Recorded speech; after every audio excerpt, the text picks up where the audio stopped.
Estudyante man o preso, kanya-kanyang diskarte para maibsan ang init. Suhestyon naman ng isang mambabata sa mga babae, huwag nang mag-underwear kapag nasa bahay lang. Ang kanyang paliwanag sa report ni Joseph Morong. Sa tindi ng init, kulong ang ginhawang dulot ng industrial fan para sa 700 nakakulong sa gusaling ito ng Manila City Jail. Baka ma-high blood kaya babasa ako ng galon ng tubig para ma-presko lang. Pinagpapawisan po, di makatulog. Kailangan maligo ng maligo. Rine-require namin yung mga PDLs natin to regularly take their bath, maligo, hindi lang once or twice.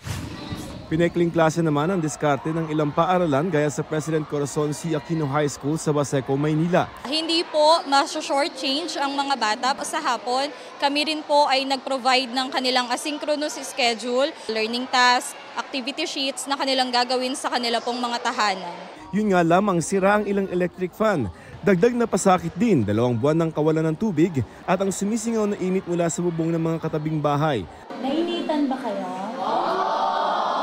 Para maibsan ang init, kanya-kanyang paypay o gamit ang rechargeable fan ng mga estudyante. Si dating Health Secretary at ngayon Iloilo Representative Janet Garin may mungkahi sa mga babae ngayon tag-init. Wala lang mali siya, no?